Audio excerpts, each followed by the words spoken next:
De acordo com a OMS, em mais de 90% dos casos, o suicídio tem relação com transtornos mentais, especialmente a depressão. Só no Brasil são 13 mil mortes por ano. Uma pesquisa inédita no país alerta para a necessidade de informar, identificar e tratar os transtornos mentais que cresceram durante a pandemia. Vamos entender como cuidar da nossa saúde mental no dia a dia com a psicoterapeuta Miriam Moraes. Miriam, bom dia, seja muito bem-vinda ao nosso programa.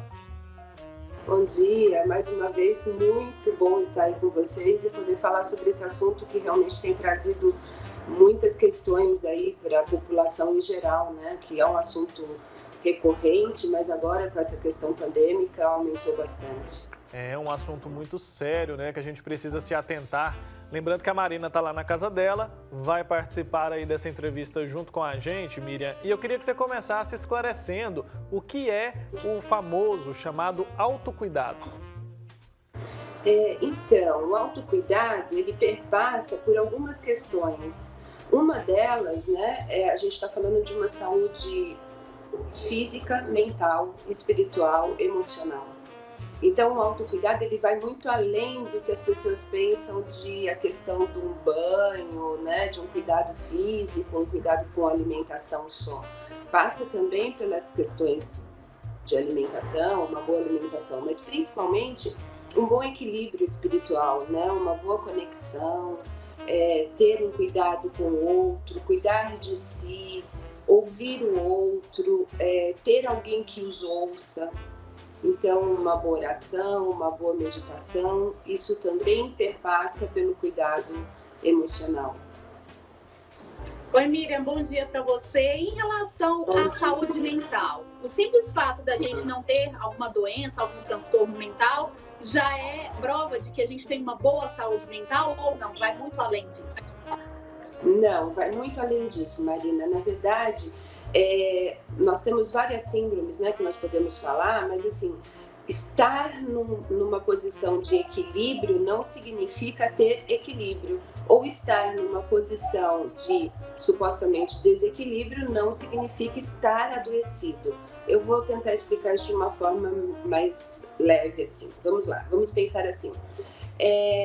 Você passa pelo estresse diário, né, do trabalho, dos estudos, cada qual dentro da sua realidade, e isso às vezes te deixa mais irritadiço ou mais triste, desequilibra um pouco o seu humor. Isso nós estamos falando, quando falamos de humor, falamos da saúde mental. Mas isso é uma coisa que acontece naturalmente no nosso dia. Quando nós percebemos, né, que se torna realmente uma questão de um transtorno que precisa ser olhado, precisa ser buscado um cuidado. Quando eu percebo que eu não tenho controle sobre os meus sentimentos e os meus pensamentos. Quando isso se torna pesado para mim. Então aí é a hora que nós temos que olhar. Então assim, esse autocuidado, ele vai muito de você achar o seu equilíbrio, o seu centro. Dentro desse caos que nós vivemos, do dia a dia, mas assim como eu falei, né, buscando em algumas questões esse equilíbrio. Certo, Miriam. E as nossas ações, as nossas posturas no dia a dia, elas influenciam de que maneira na nossa saúde mental? Então, aí nós podemos dizer assim, nós temos, podemos falar de 4 conceitos, né, sobre autocuidado, e dentro desse autocuidado estaria a nossa saúde mental, tá?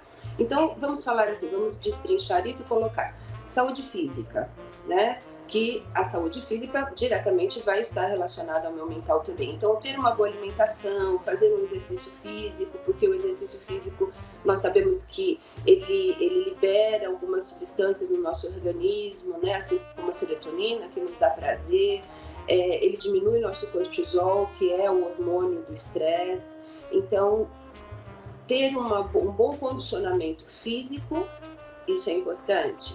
Outro, que às vezes as pessoas não se dão muito conta, que é o autocuidado social.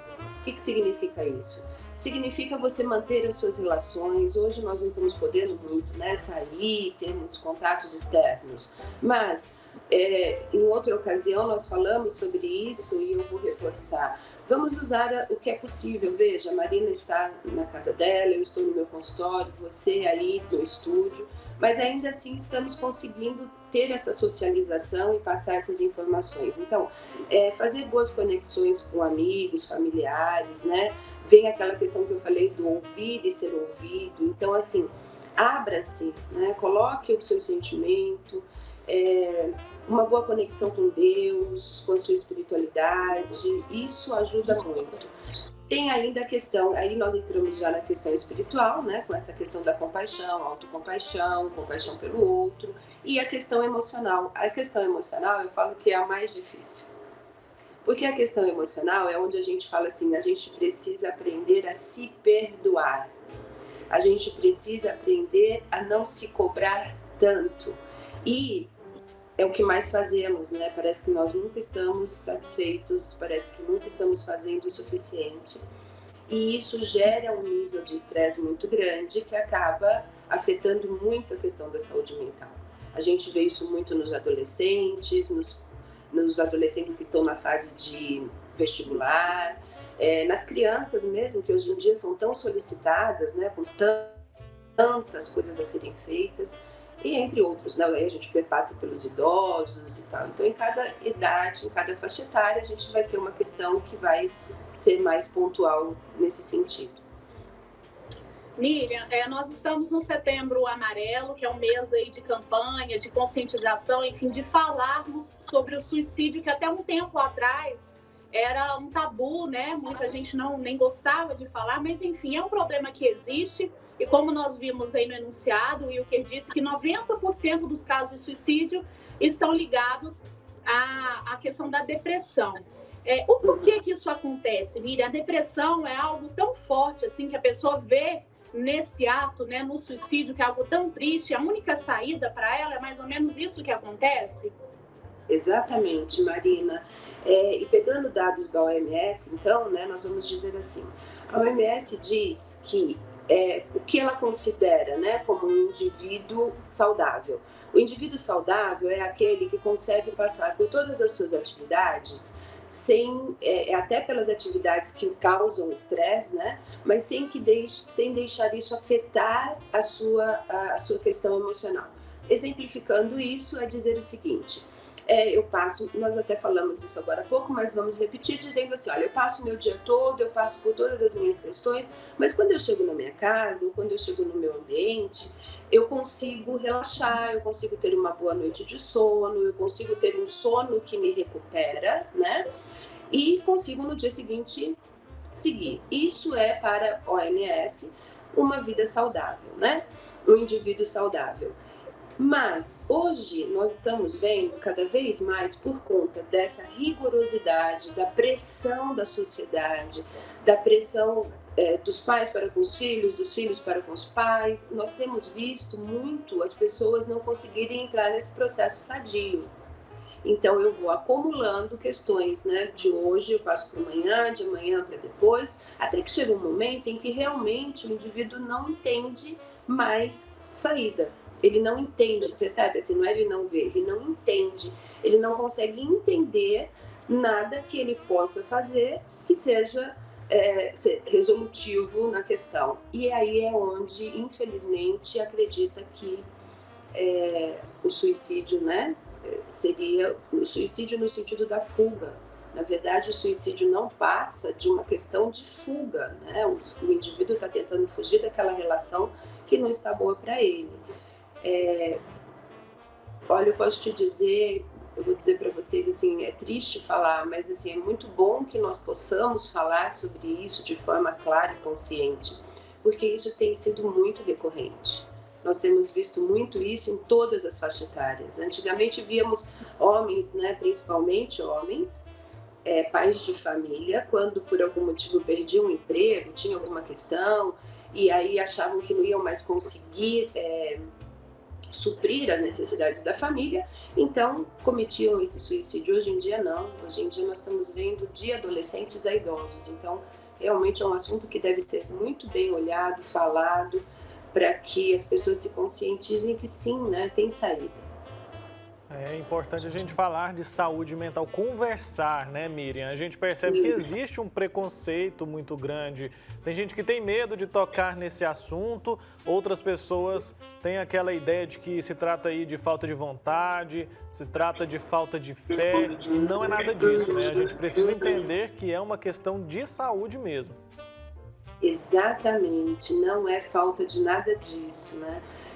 A gente vê muitas pessoas dizendo assim, nossa, eu tenho tudo, eu tenho uma família, eu tenho financeiramente uma condição que me supre as minhas necessidades e ainda assim não estou bem, né? Claro que quando nós nos apegamos à religiosidade principalmente, né, e aí é um dos pontos que a própria OMS coloca, né, que é a questão da meditação, do autocuidado, do olhar para dentro, do se reconhecer, fazer uma conexão com o divino, isso ajuda muito. Mas não é suficiente, porque nós estamos falando também de uma questão química. É uma questão de hormonal, algumas vezes, dependendo das questões, né? Mas é uma questão de conexões de sinapses do nosso próprio cérebro. Então, por isso a questão do exercício físico é tão importante, a alimentação é boa, saudável, né? E as conexões com outros, porque isso traz pra gente rir, né? A gente ri tão pouco ultimamente, mas rir é uma coisa que também libera muitos hormônios. E você falou uma coisa que eu acho que caberia um programa inteiro só para falar sobre isso, mas é bom salientar. Principalmente pais de adolescentes, falem com seus filhos. Não achem que falar, não, eu não vou falar, porque se eu falar, eu estou reforçando essa ideia, ou eu estou dando mais ênfase para ele. Não, ao contrário disso. Na verdade, a pessoa, quando ela está nesse limite, ela precisa da comunicação. Eu acho que eu falei aqui, se não falei, vou reforçar, né? Mas, assim, uma das condutas sociais que se fala para se ter, né, dentro do autocuidado, para se ter uma saúde mental boa, é a comunicação, é o ouvir e ser ouvido. E, principalmente, ser ouvido. As pessoas... e aí eu vou até corrigir essa minha fala aqui, e corrigir até o que está escrito mesmo, mas assim, não é ser ouvido, é ser escutado, porque ouvir é uma coisa natural nossa, né? A gente ouve sons aleatórios o tempo inteiro, mas parar para escutar o indivíduo, né? Compreender o que ele está sentindo, orientá-lo se for possível, e caso não seja e a pessoa não consiga fazer isso, buscar uma orientação de um profissional é fundamental. Miriam, você citou aí que é um problema que tem afetado aí idades diversas, enfim, os dois gêneros, né? As mulheres, os homens, principalmente aí, né? Para as crianças, adolescentes, os idosos, quem está junto com essas pessoas, o que elas têm que observar, né? Para ligar aquele sinal de alerta, porque muitas pessoas que estão sofrendo com a depressão, com outros transtornos mentais, elas sofrem caladas, né? Elas não procuram ajuda, elas procuram não demonstrar para não atrapalhar a vida das outras pessoas, enfim, por preconceito, por medo de sofrer preconceito. O que essas pessoas que estão ao lado ali convivendo, elas têm que observar para ver, opa, parece que essa pessoa, a minha filha, a minha mãe, enfim, ela precisa de ajuda e eu preciso ajudá-la. Então, quem está próximo, assim, as pessoas que estão muito próximas, têm uma certa dificuldade de ver isso, porque ali no dia a dia, na correria, vou entrar de novo na questão do ouvir e ser ouvido. Na correria, muitas vezes você olha e fala assim, não, a pessoa está fazendo charme, ou, nossa, eu tenho tanta coisa para fazer, ou, nossa, essa pessoa tem tudo, tá tão bem, a vida dela tá tão boa, e aí tá reclamando, tá só querendo chamar atenção. Então, veja, são pontos que parecem ser tão ínfimos, né? Mas, assim, são muito importantes. Então, quando você vê uma mudança de comportamento nesse indivíduo, né? Seja ele de que idade ou gênero for, quando você vê uma mudança expressiva, vale a pena sentar, né? Tentar trazer essa pessoa, conversar, tentar entender o que ela está sentindo, observar caso, porque muitas vezes a pessoa não quer falar. Ela não quer, e não é porque ela não queira efetivamente, é porque ela não sabe. Então ela dizia assim, tá, eu vou falar para essa pessoa uma coisa que eu tô sentindo ruim, mas eu não sei o que é esse ruim. Aí vai falar é frescura. Entende? E aí paralisa. Então, assim, a observação é fundamental. Se achar, né? Se achar impotente, achar que não tem condições de lidar com isso, a busca de um profissional. E aí entra existem muitos profissionais que podem ajudar, né? Mas, assim, dentre os principais estariam um psiquiatra, para que seja, né, avaliado e até ver essa questão das conexões, dos hormônios e tal, das substâncias químicas mesmo que o corpo produz, e uma psicoterapia, porque aí é o momento onde a pessoa vai poder olhar para ela, né? Vai poder ter um espaço onde ela é compreendida e não julgada. Porque, queira ou não, nós temos essa tendência de julgar. E aí, quando estamos falando de uma pessoa próxima a nós, o julgamento ainda é mais acirrado. Porque aí entra as questões que nós falamos de mas você tem uma vida tranquila, ou tá tudo bem, né? E por que você tá assim? E essa é a frase que não deve ser falada para uma pessoa que está no estado depressivo. É como dizer que aquela pessoa não tem direito, né, de sofrer, não tem direito de estar doente. Muita gente deixa de procurar uma ajuda profissional por medo, né, de uma internação, por medo de ter que tomar medicamentos, de ficar dependente de alguma maneira. Quais são os mitos e quais são as verdades que cercam essas questões? Porque a gente sabe que em muitos casos o tratamento nem precisa chegar a tanto, né? Mas quanto mais a pessoa demora para procurar uma ajuda, mais difícil é a situação e mais complicado fica para sair desse quadro, né? Exatamente. Então, eu vou te responder enquanto homeopata que sou, fitoterapeuta. Então, assim, eu tô numa linha, né, diferenciada do medicamento alopático. E eu te digo assim, o nosso corpo, ele é muito capaz de produzir tanto a toxicidade quanto a saúde. Tanto ele faz isso. E dentro da psicoterapia, eu trabalho com a psicoterapia junguiana, né? Então Jung costumava dizer que nós adoecemos em alguns níveis. E o primeiro nível que nós adoecemos é o mental. A partir daí passamos para o emocional. O que ele quer dizer com isso? Ele quer dizer que quando eu penso algo, quando eu elaboro algo e eu não consigo colocar isso em prática, né? Não consigo efetivar, eu começo a ter uma sensação desagradável. Isso vai gerar sentimentos. Se ainda assim eu não olhar, isso vai se instalar no meu físico. Significa que as minhas sinapses vão ficar comprometidas e tudo aquilo que nós já falamos anteriormente. Então, quando você fala de mitos e verdades, eu vou te dizer assim, dependência química medicamentosa existe? Sim, existe. Mas hoje em dia nós estamos vendo também que inclusive os médicos, né, os psiquiatras alopáticos estão tendo muito cuidado com as substâncias, com as quantidades.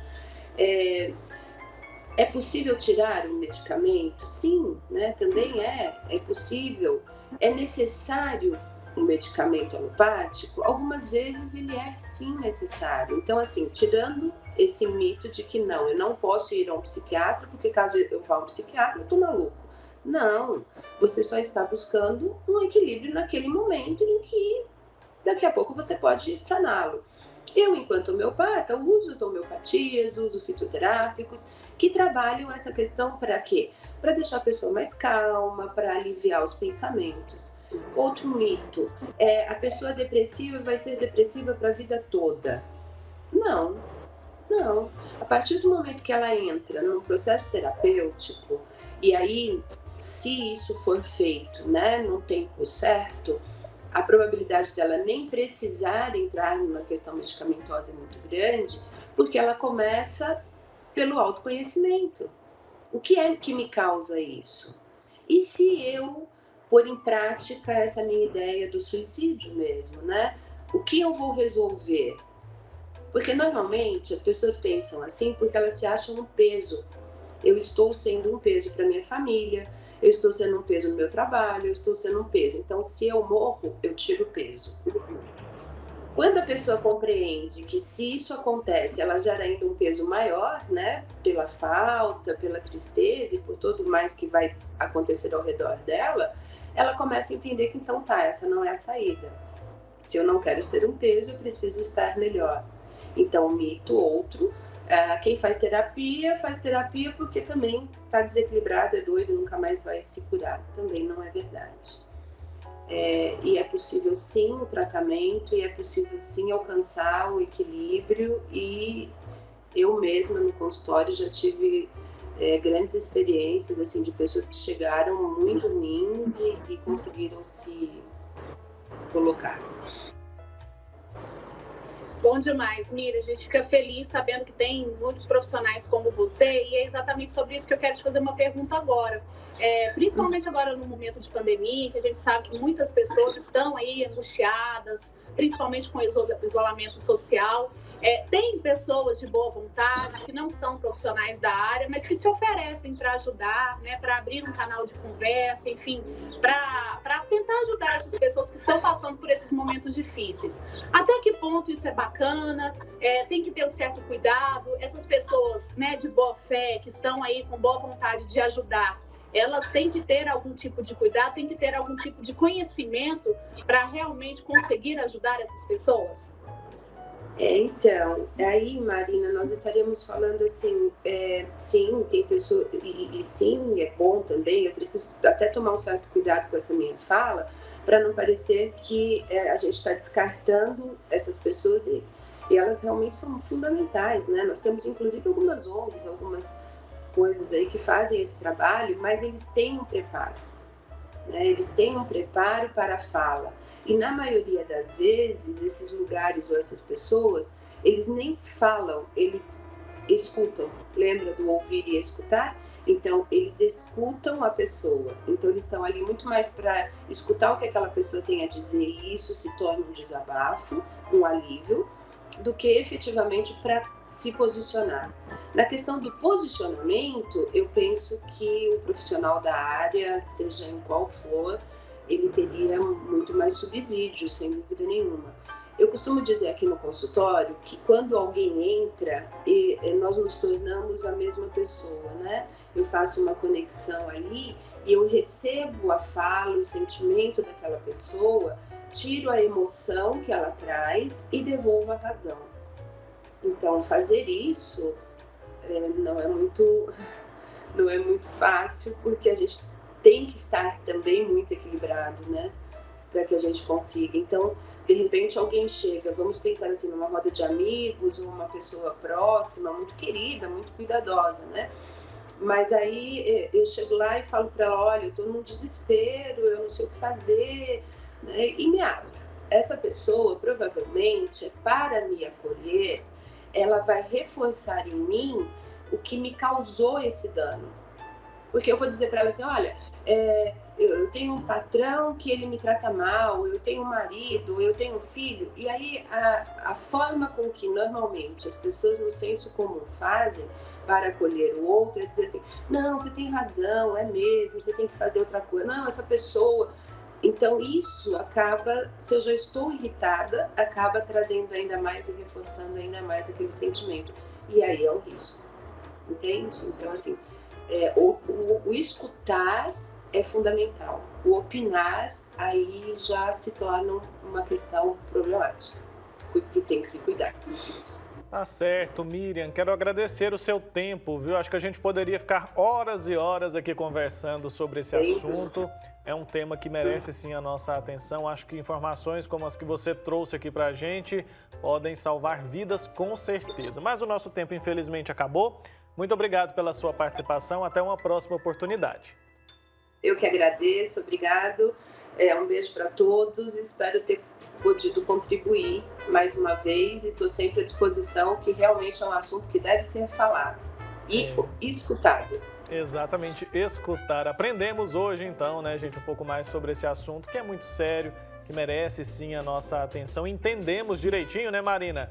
A diferença aí de ouvir e a diferença de escutar. Vamos aprender então a escutar mais as pessoas que nos cercam. Elas podem estar enfrentando muitas dificuldades e precisam da nossa ajuda para vencer, para superar os desafios aí. E quem sabe, né, apenas com o gesto ali de escutar, ter uma atenção, um cuidado, a gente pode salvar uma vida.